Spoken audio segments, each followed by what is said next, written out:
Runners Only with Dom Harvey. Runners Only with Dom Harvey and Celebrity Treasure Island 2022 winner, Jesse Tuke. Well done.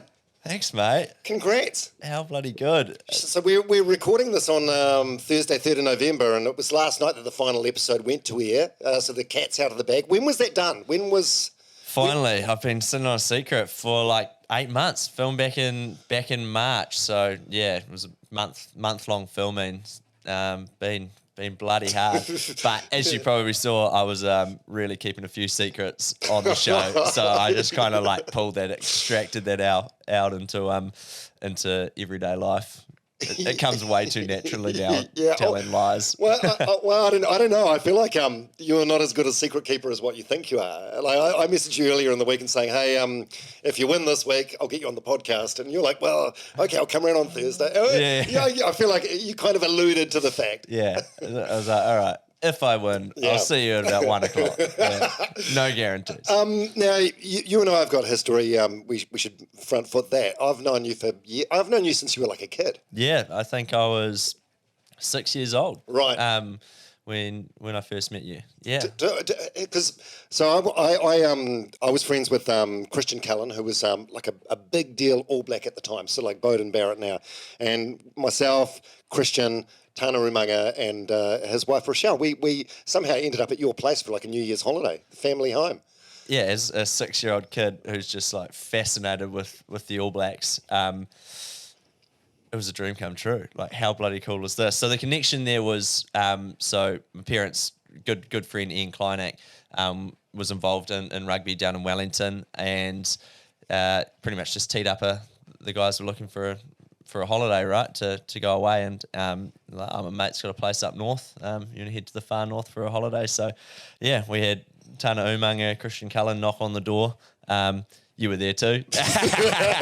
Yeah, I don't know. But no, you were met, like, that was, the Edge was, the radio station of choice for the Tuke family in the mornings at that time as well. So it was a big deal that you were there. Not also. Really, not with a couple of like All Black superstars. We were playing. You've got a massive lawn at your house in Kerikeri. We were playing like touch rugby on the lawn. Those guys were tackling each other. Yeah. It was full noise. What a dream come true. Literally, like, can't wait to go to school and tell everyone about it. They won't believe you, but go to school. But yeah, it was always funny because we had single beds at that point, and I remember you and Christian were up in the single beds, so we'd been booted out to the garage or something, and we were fighting over, like, we really wanted Christian Cullen to sleep in our bed. And I think he ended up, like, sleeping in my bed, and Blair was real gutted because he was like, yeah, I do. And I was like, it's still Dom Harvey. I don't think I cleaned those sheets for a good few months after. Okay, that's disgusting. Okay, so you won for charity, Live Ocean. How much was it? $100,000? Yeah, $100,000. Okay, yeah. So the way we'll do this podcast, I'm guessing there's a lot of people that'll listen to this that have been following the show and watching it, and a lot of people that have got no idea what we're talking about. So we'll try and dumb it down so everyone feels included. So $100,000 for Live Ocean, which is the charity started by your brother, Blair Tuke, and his sailing buddy, Pete Burling. Yeah. So, I mean, the whole concept of the show, 21 celebs go on there, fight it out for a month, and the winner wins $100,000 for their charity. And along the way, you can win money for your charity as well through charity challenges. So I won 2 of those charity challenges too, so 110 grand. Just want to make sure that, $110,000. Thank you very much, Blair. That's a massive sum of money. Yeah, so it's huge. It was a no-brainer for me to do it for Live Ocean. One, Blair started it with Pete, so got that personal connection there. But I just love the ocean. I've got so many good memories of growing up around the ocean, spending time on the water, and now I've got a pretty special connection that I commentate on sailing and my career's there as well. And I think as Kiwis, we're pretty uniquely connected to the ocean. Like, I mean, it's bloody all around us, so we don't really have a choice. But I think we love the ocean, and we've got a lot of it here in New Zealand. Like, we're a small country, but we've got so much coastline. But we've got the 4th biggest ocean in the world. So we could kind of sit back and be like, all right, we'll just enjoy the ocean, or we could get out there and be like, let's show the world that we're innovators down here, and we can be world leaders in ocean health. And that's what Live Ocean's doing. They're doing some great stuff around ocean health, restoration, innovation of new projects to actually be like, cool, let's make New Zealand, world leaders in ocean health, and they're doing that, and they're making some really good change. So it was a no-brainer for me to do it for them, and yeah. Yeah, it's a cool thing. I mean, the ocean's been a huge part of your brother's life. Like, he's won 2 America's Cup, almost won the round the world yacht race. He's won a couple of Olympic medals for sailing. What's It must be nice in a way for you to win, like, Treasure Island, sort of step out of his. What's it like being in the shadow of such a big brother? Yeah, it's funny because no jealousy. Nah. Not even a little. I mean, no. You're incredibly proud. I think it's because, there's that proud factor, but also I just like massive fan like of Blair and Pete. Like, just I love sailing, sailed myself, so I follow it. It's like the All Blacks for people. Like, that's my team. So when you're fully entrenched, every time that they have a win, it's a win for you, and it's more proud than anything else. Yeah. But yeah, it is nice to get a win on the board. Step out of that, because it is a massive shadow he's created, and you're all. I mean, you're one of 4 boys, and you're all wildly successful. I mean, you're doing very well for yourself. There's Blair. You got a brother that's a chiropractor. A brother that's a captain on super yachts. Yeah, everyone's done really well. And until now, it was like, and Jesse, he does a bit. Yeah. Jesse, he sells cherries at Christmas time. But it was a booming business. Yeah, so what are you doing? Because, you're a yachting commentator. We see you on TV1 News quite a bit. But like, that's not an all year round sort of thing. No, so I'm back on the Sail GP circuit from this month, so heading away to Dubai in a week or so. And yeah, when I'm not doing that, I'm back here living down in Tauranga Moana. So my partner Jules, she's from down that way, and I'm pretty lucky. I think, as people in the media industry will know, especially during COVID, work can be few and far between sometimes. Yeah, so stressful. I'm pretty lucky that I can swoop on in back home to Tauranga, and Jules and her brother Dan have a building company down there. So chuck on the tools Get on the tools. I mainly just drive around and pretend like I'm doing stuff. But yeah, so I do muck in a bit down there, and been known to swing a hammer. And you've been together ages, right? You and Jules? Yeah, 11 years. Shit. Yeah. How old are you? 30. 30. So you got together in your late teens? Yeah. So down in Wellington, down at uni. Yeah, there was a moment on Celebrity Treasure Island in the past couple of weeks where you won a challenge, and the prize was like a FaceTime call back home. Yeah. You sort of teared up a little bit. That was quite an emotional moment. Yeah, it was, and I didn't think I was going to, and it probably wasn't until after that I was like quite teary there. But you're in, we'd been away for close to 4 weeks at that point, and I mean, Jules and I had spent every day together for the last however long, and you talk to each other every day for 11 years, and then you don't talk for 4 weeks. It's very weird. So then to have that moment, and there's a lot of emotion there. But I kind of thought as well, it's hard being on the show and being away from people, but I reckon it's harder for the people on the outside not knowing what's going on in the show. Like, we're in there playing a game, kind of just only concerned about ourselves and winning. But on the outside, people, still going through their day-to-day lives, like people with, big family and kids. Being away from that and not having that person there, it can be hard. So yeah, it was emotional. And then just kind of, Jules pretty much like, suck it up, you're close, go win. Don't screw this up. Get the job done, you big pussy. Yeah, pretty much. Oh, that's nice. That is so.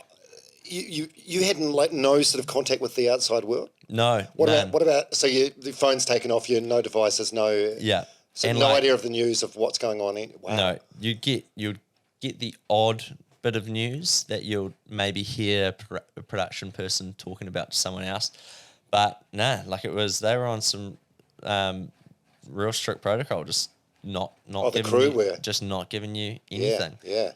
So it was in the height of Omicron as well. So when we went into it, we had a lockdown beforehand because there was a bit of Omicron scare, and so we knew the numbers were going to get way up there, but we were just on a deserted island In your own bubble. But that was the other weird thing, because all the production, all the camera crew, all the producers, all were fully masked up the whole time. So you had, the 15, 20 people on the island that you're around with, and then everyone else is just masked up, and you don't see anyone else's face. You literally are just in this very small crew of people. Amazing. And especially when they're not smiling at you. Can't get anyone's reaction. Can't get anyone's reaction. And Inga the Winger, he was supposed to be on the show. Yeah. Didn't end up on the show. But so what happened there? Yeah, it was pretty. Inga had made the journey north to film the show with us, and had to leave prior to filming, and unfortunately passed away ahead of. Why did he have to leave prior to filming? Was he unwell? Yeah. So he started getting unwell, and had left where we were back to Auckland, and we kind of learnt of it just before we headed into the show. So that was incredibly hard to process in that situation. Just such an incredible guy. Like I met him. Was that your first time meeting him? Yeah, first time meeting him, and I met him for a week, and had some awesome times with him, and listened to his stories, and making jokes, and he's just a very kind and nice human. Did he seem unwell or anything? No, he was happy. He was in great spirits. He was excited for the show, and it's just one of those things that no one knew, and it made a massive impact on the show, and I think how the show played out as well. Having that tragedy before it, I think it made us really, really close. I reckon it explains probably some of the sacrifices that went on, and just how emotional everyone was in the show. I think, you have a tragedy like that, it brings people together. It doesn't matter how long you've known a person. It's a pretty heavy thing. So it really is, and not to mention kind of bizarre that you guys were some of the last people to see him alive. Yeah, happy and well. Yeah, and it is a hard one to process. We did a fundraising event for Inga's family a couple of weeks ago, and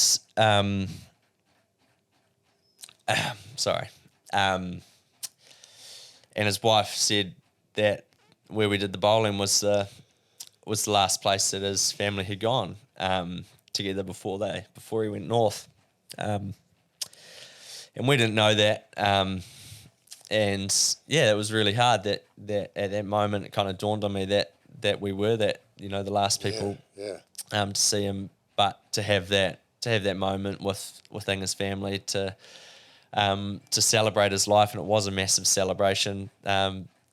Sharing stories and bowling for Inga was really special. Yeah, that was a really cool thing to do. That was an initiative done by Ron Cribb, former All Black, who was on the show with you and yourself, and you bowled for 12 hours for 2 consecutive days. Yeah, my fingers are actually still sore from doing it. It's they're like some serious bone bruising, but no, like it was a nice thing. Whose idea was it? Was that Ron's idea or your idea? Yeah, like we like Ron and I are super close now since the show, and we kind of just thought we'd like to do something. We'd always planned to do something, and we're like, let's do some bowling. It's nice, intimate. We can get rain or shine. We can do it.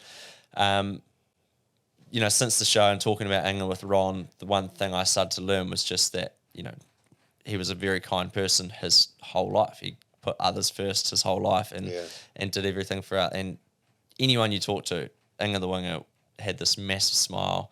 Just always. So lovely, and as devastating as he was on the field as a winger, he was just the most gentle giant off it. Yeah. So it was a no-brainer. Ron just said if the situation was any different, this is what Inga would be doing for someone else. So yeah, it really just made sense for us to do that. Yeah, it was a really nice thing to do, and it was really cool. I came down to see you on the first day, and there was you were really good. Let's not get into that. So you mentioned you and Ron Cribb are real close. Who else from the cast do you think you'll be friends with for life? To be honest, like I'm very lucky that I've made some really great friends on there. And yeah, Ron's one of them. Dylan and I, the gymnast dude. Yeah. Schmitty, Guy Montgomery, we've kind of got the four of us got a golf chat. That's right. You forget about the people that get eliminated early, don't you? Yeah, Guy Montgomery, that feels like a lifetime ago. Yeah, it does. It would have been great to have him on there a bit longer. But, Courtney and Elvis, the two that are in the final with me. I suppose it's quite a special thing to share, mate. Yeah. And they came along last night to celebrate with me, which was really special. And got the curse words out of the way early, and then we had a fun night. So it was the whole show was great, and there's genuinely no one on there that I'd not catch up with. What about people on the show that wouldn't want to catch up with you? Yeah, different story. Yeah. Oh, really? Different story. Because I don't know if you want to get into this, but when I came to see you at the Boulder-thon, you mentioned a couple of people who it's still frosty with now. Yeah. I think it's a funny one. Like there was a couple, I made a couple of phone calls after and said look, sorry, and I know I threw you under the bus there, and I hope you understand. I hope you understand why. But yeah, it is a tricky one because it is a game, and you talk about it being a game a lot when you're in there, but it's also pretty real life. You are on there and you are making connections, and you do have friends on there, and especially when you know people from the outside world as well, it kind of brings a whole nother element to it. How do you mean? Like if you've got pre-existing relationships, and then you go into it, and because they think they can trust you and take you on your word. Yeah, so it's a very weird thing. And to be honest, I would have been frosty at me as well. Just coming out of the show, I think I mean, my whole game was pretty much I told the biggest lie in Celebrity Treasure Island history. Like I won an advantage to bury the bloody treasure, and lied about that for 3 weeks. So for the benefit of anyone that's not watching this, so all you really had to do is make it to the end, and then you were almost guaranteed to win.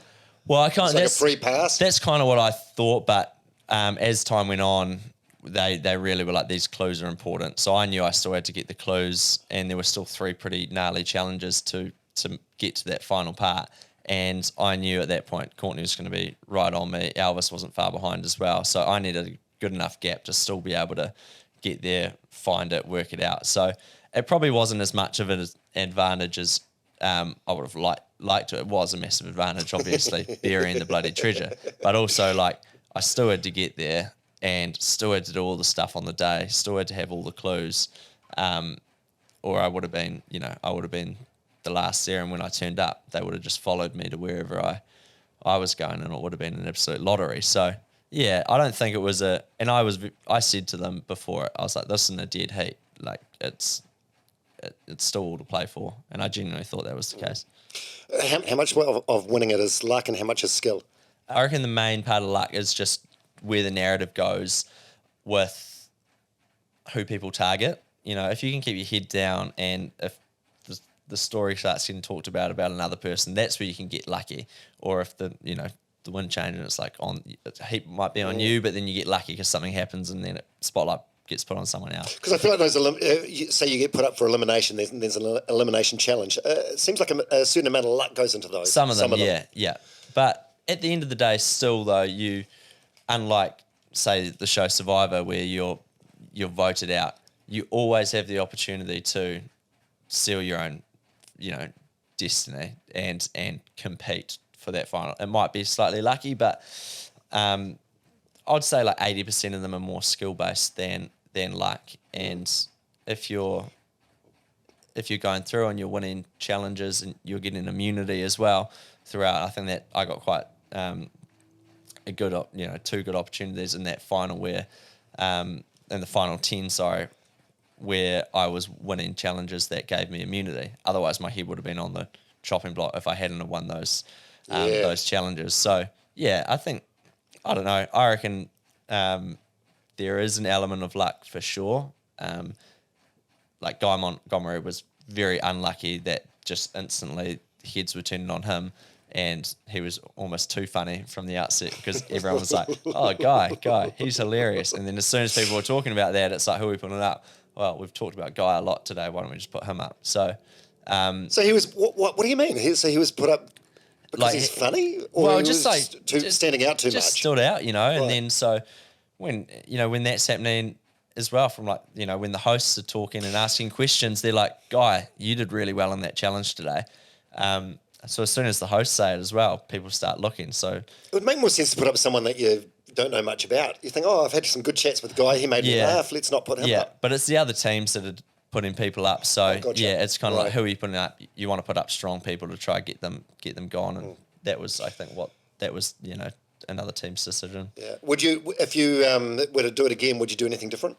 I would do it again, and I would do it. I would do it. Like what? You won. Nah, so I would, and I'd hopefully do that again. But like my game plan and how I ended up playing the game was very much like low profile, trying to keep secrets and kind of be pretty coy and not stick your head out. I'd love to go into it next time and be like, I won. I'm a champ coming into this thing, and just be like carefree and put me up in elimination challenges.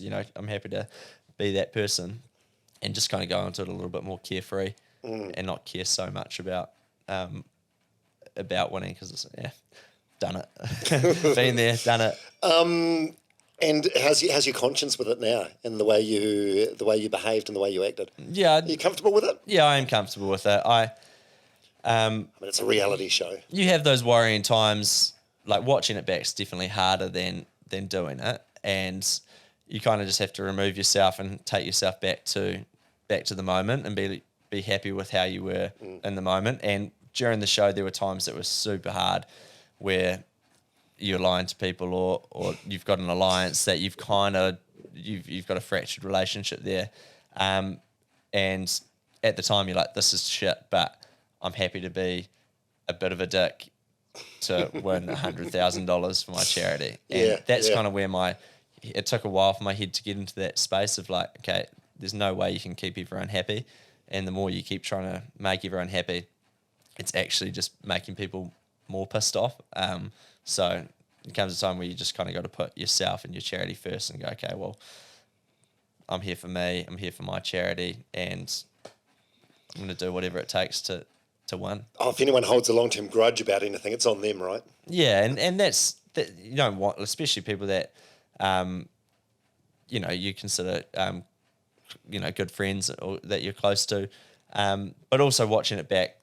The hardest part is when you do see people trusting you, like when you're lying through your teeth, and then it cuts to them and they're like, I don't think he'd be lying to me. Like, I trust him, and you're like, don't trust me. And we're just like yelling at the TV. So like, are you watching it thinking, I'm a piece of shit, I'm a bad person? Yeah. Oh, shit. But I think I feel like I played the game in a way where I wasn't, I probably had a couple of slimeball moves and did things, but I like to think that I played the game in a way that was was kind, and I think most people did as well. Yeah.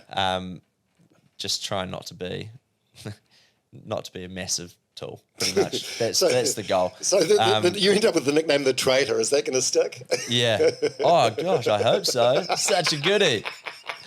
Yeah. Traitor. Yeah. What was the anxiety levels like during the series? So it was on Monday, Tuesday, Wednesday nights. High. You get anxious every evening? Yeah. And I didn't think I was a massively anxious person, but it starts eating you up, and I'm like, okay, not going to read any comments, not going to listen to anything, and then you end up reading bloody every article and every comment on Facebook that people have been writing. I'm like, what am I doing? And I need to back myself away. Mary from Fielding is unhappy with what I did in the... You don't even know. Yeah, she doesn't know and I was you. like, and you feel like sending her a message, being like, "Excuse me, I did it." So yeah, I did. It's hard to remove yourself from that, isn't it? Yeah, and I did have to take a step back, and I think collectively there were a few of us that were kind of all in the same boat, and I had a few chats to Courtney where we were both like reeling with stuff that was going on, and kind of were like, okay, we need to just take a step back and stop caring so much about what other people think. Yeah, it can be all consuming. Yeah, but yeah, it is because you don't see any of the edit until it goes to air. Like we're watching the same time as everyone else. So moments that were maybe kind of like borderline on the show, and then you're are they gonna? Is it gonna be in? Is it gonna make the cut? Is it gonna make the cut? And then it doesn't. You're just like massive sigh of relief, or it does, and you're like, okay, I should probably text that person. Oh my God, was it like that? No. I mean, more in a fun way. Yeah, right. Like Ron messaged me like every night, like, oh, you're being a weasel again, like bloody yeah. Yeah. Oh, and that's how it should be taken, right? In good humour. Yeah. What was your biggest surprise about watching it back? Probably biggest surprise probably was how upset a couple of people got, or like how keen a couple of people were to get me gone, or were pissed off at me. At the time, I knew people kind of were in that camp, but not so diehard like he has to go, and just how collectively the whole group had decided and conspired that it was. There was towards the end, like the last couple. Yeah, even when there was about 8 people, I could kind of really start feeling the head start turning to me, and I just didn't realise. I was pretty all consumed in the game at that point, and had tunnel vision for the final, and was just, I guess, blocking it out, because it's not nice when you kind of feel, like almost bullied. No, I'd like definitely. But like a massive target on your back. Yeah, just a big target on your back. So, the girls in particular. But also, like I said, like, gosh, do not feel sorry for me. Like, I put myself in that position and deserved every little bit of that I got. Like, I deserved a target on my back, and I deserved to have the daggers out. Well, it seems like they had a right to be fearful of you, because you were bloody good. Yeah, but it's funny. That was the most interesting thing for me, was just how intense that gang was that were trying to take me down, and how intent and how hell-bent they were on doing it. Yeah, so this is like a girl group towards the end. Like, they were just adamant that they wanted a female to win. Which almost felt a bit like reverse sexism in a way. Yeah, it's a hard one, because I was very honest with a couple of the women on the show, that I was keen to kind of understand, the Women's Alliance and what it meant. And like, I had some really great chats with Cassie about it before she left, and then Karen laid on, and I can see people looking from the outside, and I've had a few comments saying, they didn't think it was very fair that, that it was happening.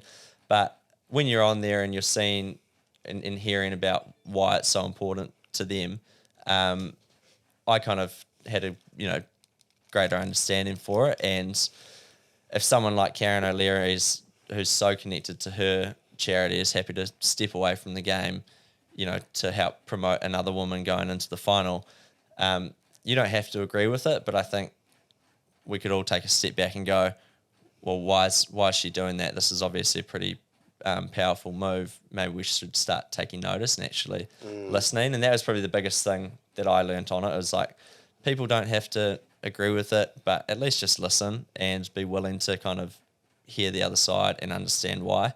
So it's I obviously wasn't part of the Women's Alliance, but obviously, I was all for it.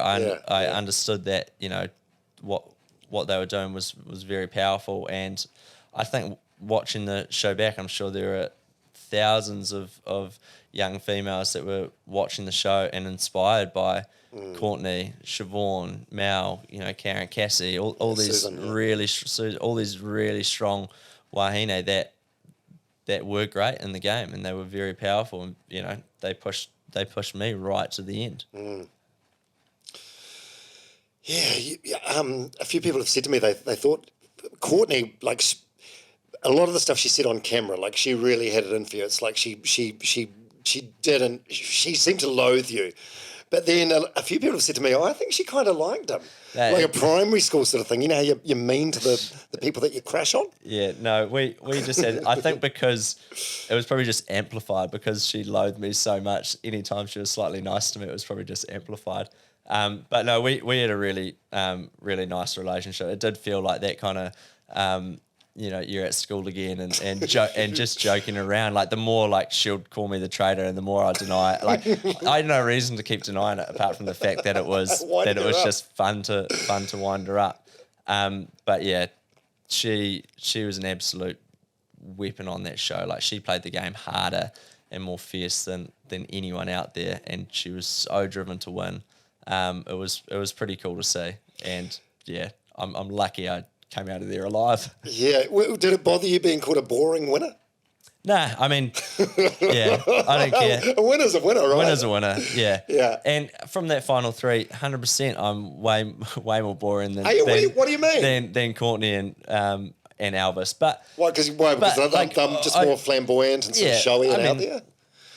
You're a but lucky as dude. well, like at the end, they were like, I remember they were like, this sounds like a funeral, you know, like you can be happy, but I didn't want to, you know, we just toiled for 4 weeks on that bloody island. Like, it didn't feel right that I was going to be completely like jumping for joy when Courtney and Elvis were sitting there, because I knew they would be gutted, and it didn't feel right to do that. Rub it in their faces. So yeah. Oh, well, that's last night was the first time that I really kind of had the chance to celebrate properly and kind of relive that win again. Yeah. Oh, amazing. So good. One thing we haven't even discussed yet, you're quite a handy runner. Like, we saw you running a bit on the final episode. You're running from challenge to the chest. But you can run 800 metres in under 2 minutes, which is it's fucking fast. Yeah. I love it. Absolutely love running. Like, and I was so late to the party with it as well. Like, growing up, I played rugby, played cricket, never got into the running, so I never did athletics. And then I worked for a hydration company, SOS Hydration. Yeah. I worked for them for like 5 years after I left uni, and kind of through that met some runners down in Wellington. Did some stuff with Nick Willis. He was one of our ambassadors. People like Julian Matthews, Hamish Carson. So we did a lot of work with those guys, and every now and then they'll be like, "I'll come for a run." Simon Rogers, another one, and they were like, come for a run, have a jog. I was like, this is quite fun. And then it kind of started doing it more and more to the point where I was running every day down there. And then, Simon Rogers was like, oh, why don't you actually train? Do you want to do a 800? So started training, did an 800, and on my first one got bloody close to breaking 2 minutes. And then, later that season, I did. So, yeah, and I just fell in love with it. Like, I thought it was, and I was kicking myself as well that I didn't get into it earlier. So why was I wasting my time bloody playing rugby? Look at me, like, what a stupid idea. Like, why? Like, I have so all the people that have been telling me that I've had a runner's frame for the last 25 years were saying it for a reason. No reason, yeah. And you still run a bit these days. You were telling me before you ran a bit during the Treasure Island series. Yeah. So getting back into it, kind of feel like I'm getting older and injured every time I try and pick up the mileage. Something starts hurting or getting tweaked. So, no, want to get into it some more because, like I said, I do think it is great. I don't think I'd get back on the track necessarily and do anything super fast. Probably can't anymore. Would just go a bit longer, you think? Or? Yeah, just do stuff that, do some halves. I'd like to do a marathon at some point. Yeah. Although there is one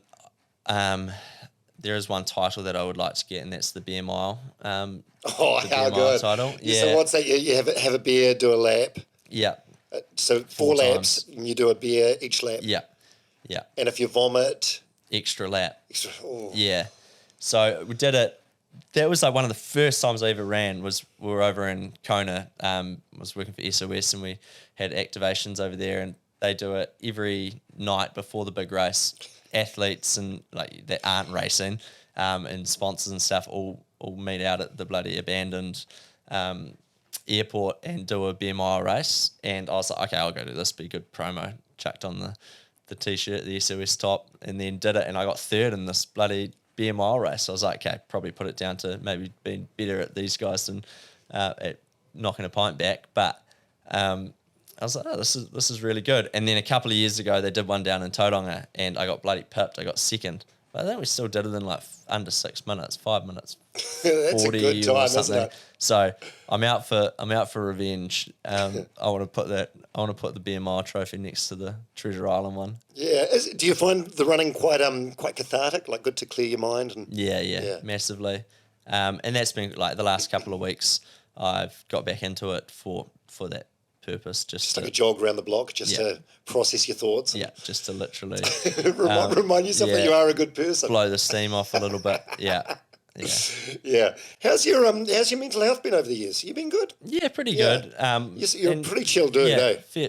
And I feel very lucky that I have been good, and there's been times like everyone goes through where you kind of know you're maybe not in the best spot and need to make some change for the positive. And I've been very lucky that I've been able to identify that and in myself and do that before, before you get yourself into a hole. But I think running plays a big part in that. Like for me, there's a direct correlation between just not being pent up or frustrated or anxious or angry, and running. And I find if I haven't been doing it for a while, I need to get out there and blow some steam off.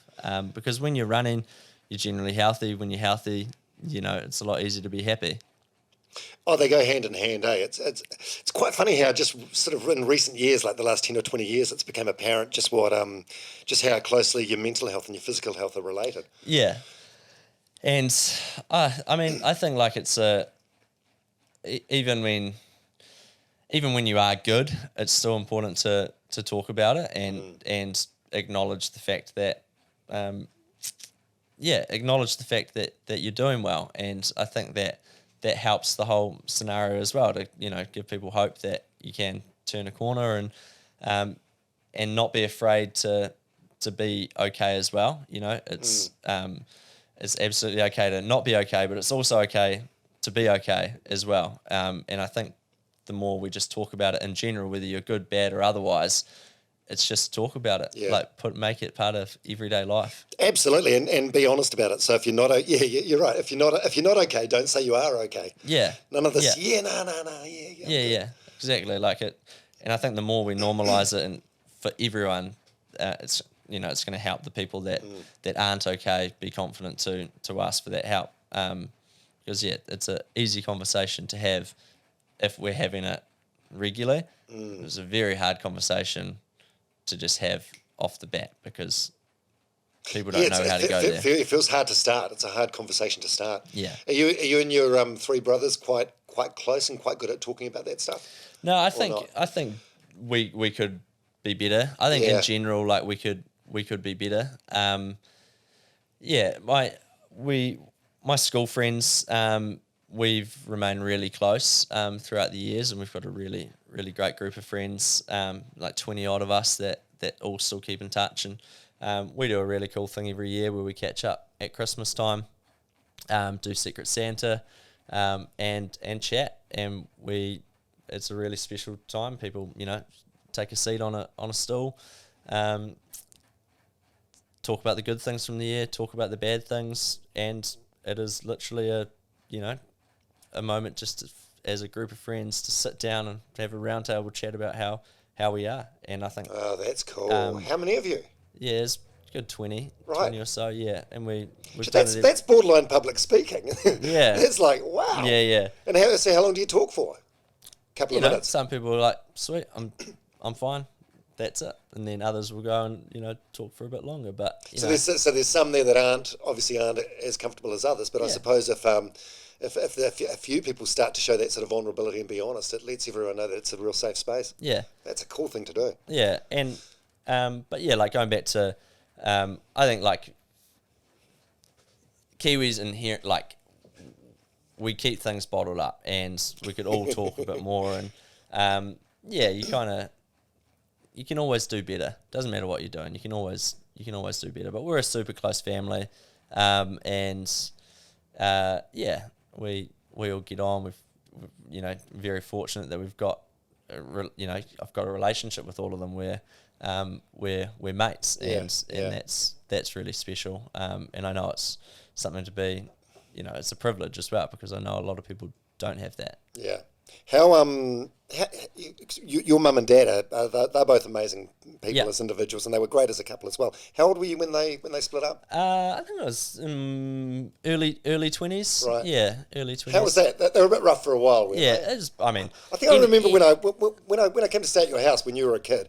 Your mum put me onto a book called The Road Less Travelled, which is like a self-help book. So I think they were going through some stuff way back then. Yeah, I think like I mean, relationships are hard and at that age as well. I don't know if there's ever a good time to have that happen to you. But it's a weird one when you're away as well, and that's probably the hard thing. You know, you want to be around your family and support them through whatever they're going through. Yeah. And I was in Wellington at the time, and I did find that quite hard, just not being able to be around and have that time. But you know, we're a close family that, you know, support each other, and we're still super close, and like my mum and dad have been super awesome during the show. They've absolutely loved it, and you know, get messages every night for full debrief and talk about the next episode, and they had no idea, so they were both nervous wrecks. Watching the show. Was that right? Night. They didn't have an inkling. Nah, I didn't. So because you sign a contract that's got like an NDA on a non-disclosure agreement, and I remember seeing one a few years ago for Next Top Model or something, and the fine was like $5 million or some ludicrous. Yeah. But so who did you tell? I told Jules. Right. That was it. Yeah. Because I mean, I was like, do I tell people? Nah, people want to live this in real time. And I was I was kind of also like, I've just spent fucking 4 weeks on this bloody island going through absolute hell. Like, you can sit on a comfy couch and watch it bloody from your living room for however long. So, and I don't know. I think me not telling people, it probably gave people an idea that I did good, and just generally from the mere fact that I was away for 6 weeks, with all the lockdowns and stuff prior, people know you get to the pointy end, but just where that fell, no one really knew. Because I was still working at the Edge a couple of years ago when filming was going on, and Tammy, who works on George FM, and Tegan, who works on my FM, they both went away. Yeah. And Tegan was back like 5 days later in a moon boot. And then Tammy was back the next week, and you're like, oh, okay, you guys clearly didn't do that good. Yeah. How bad was it? You said 6 weeks of hell or whatever. Was it? No, I mean, the weather was atrocious. Like we had these easterlies that were just gnarly, like really, really gnarly. Was that towards the end when Susan Devoy had she almost had like a tantrum, like she had a breakdown on screen? It just it was like unprecedented wind. So like when it wasn't raining, it was windy. So even on the nice sunny days, it was just relentless. And when you're on the beach, sleeping on the beach, and it's windy, it's loud. Like the waves are crashing. It was just relentless wind, and wind grinds you down. Like I've grown up on and around the water, so I definitely felt more comfortable. But even for me, like I was like, this is really grinding me down, and it was grinding others down as well, because it's just wind. Like, you know, when it's windy, it's just bloody annoying. You can't sit. It's loud, it's depressing. And it just, like, physically as well. You know, you get windburn, and then the rain started, and that was, we had like 2 pretty gnarly ex-tropical cyclones that came through. One of them towards the back end of the show was the one that the boating accident around North Cape happened in, where the five guys lost their lives, and I remember that night, and it was horrible, and we were only, it felt like a stone's throw away from where that happened, and that was a crazy night, just so windy, so wet, and so it was like the weather was horrible, and there's no luxuries. Like, they don't whisk us away and go to a hotel room, or give us showers or clean clothes or anything like that. It's like, what you've got. If the camp starts falling apart, maybe here's some rope and you can fix it. But it's like, you're there, and it's interesting. Like, they don't show more of that. I think, like, they don't show how brutal it gets. Maybe they don't want to putting the celebrities through that kind of thing, but it is like Survivor, like, Yeah, is it? Yeah, it is. Yeah, they don't really show that. It looks like you're having fun, to be honest. Yeah, And But, that's, you know, if your brother listens to this, he's going to think you're a little bitch. He's done like the round the world yacht race where you way do, harder than that. Yeah, way harder. If you combine the America's Cup, Volvo Ocean Race, and an Olympics, yeah. No, we were joking about this the other day because someone asked me. They're like, "Oh, did you draw anything from your brother's success?" And I was like, "Nah, mate. Wait, not comparable. Not comparable at all." Because I was like, it'd be like them going and doing, going sailing the America's Cup, doing really well out on the water, and then you come back to the boat park, and if Jimmy Spittle doesn't like you, and he's going to put you up for elimination. Doesn't care if you got a fast boat, mate. Yeah. If your mates don't like you, you're up shit creek. But it's no, you are right though. Like that stuff, there is stuff that's way harder, and when you strip it back, the game itself, it might be a bit hard, but at the end of the day, you're on a beach in the far north playing silly beach games, trying to win money for your charity. Life's pretty easy in the grand scheme of things. Yeah, and I'm taking the piss a little bit. I know, I've got no doubt it's tough, and that was evident from the amount of people that sort of self-eliminated, like tapped out. Yeah. So many this year, right? Mike King tapped out. Yeah. Karen O'Leary. Yeah. The Dr. Joel guy. Yeah. Cassie. So there were lots, and I think even like with people that didn't necessarily tap out, they were tapping out, just from being ground Just down mentally. by the show. Yeah. Yeah. But yeah, I think there was a couple of, there were a few reasons to that. There was obviously the loss of Inga, which I think kind of that's mentally really just tough. heightened the emotions of everyone. And then, I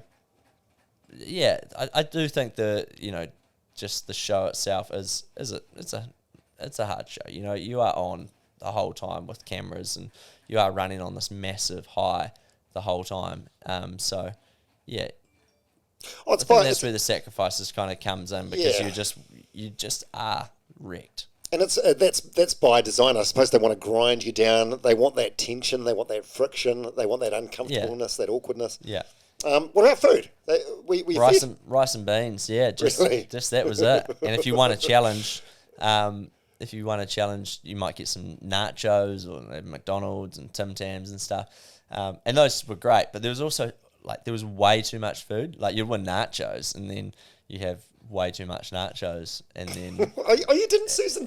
And then what happened to Susan DeVoy? She smashed like a whole pack house cray, and then was throwing up in the bush.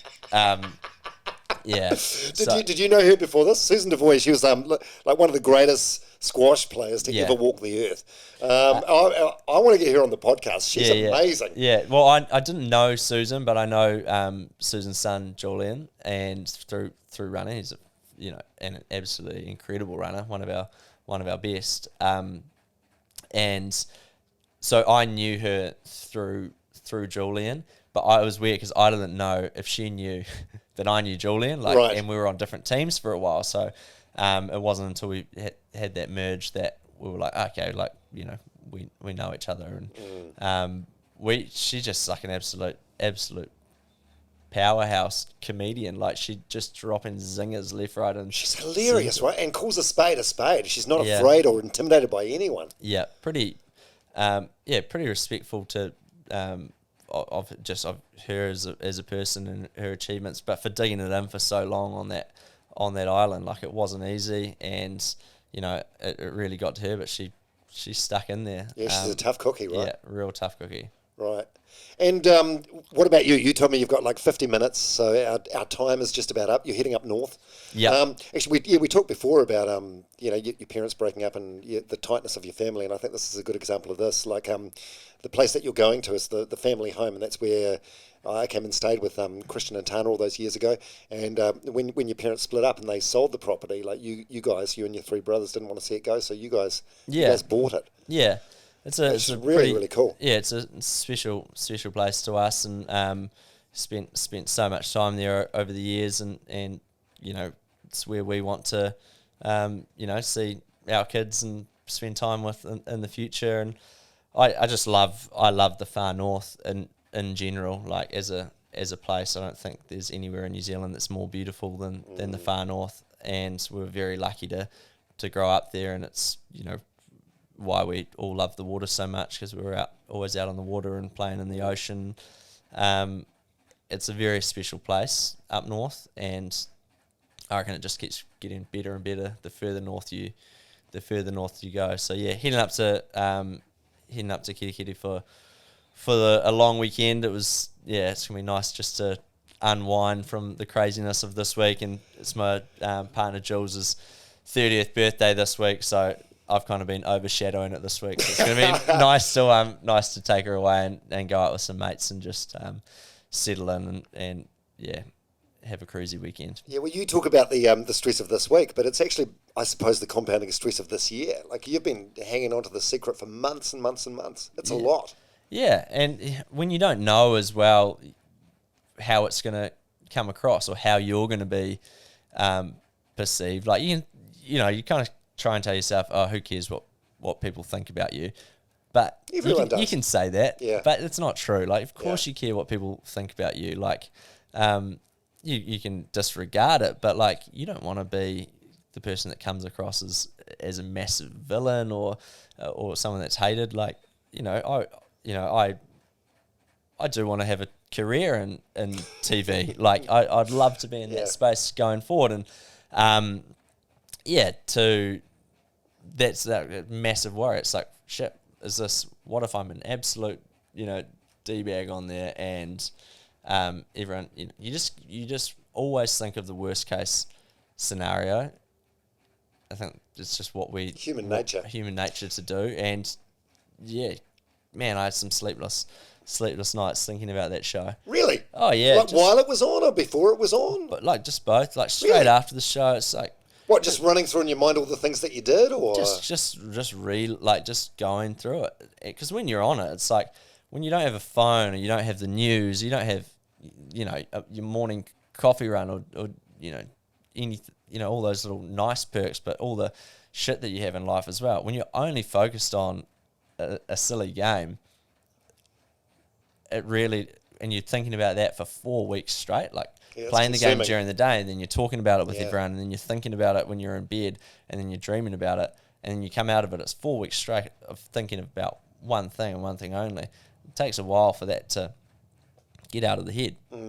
Yeah, it must have been. I'm just thinking it must have been weird for the people that were kicked off before you. I suppose there's a period of time where they go back to their normal life, but they're still thinking about what's going on and who's there. And it must be.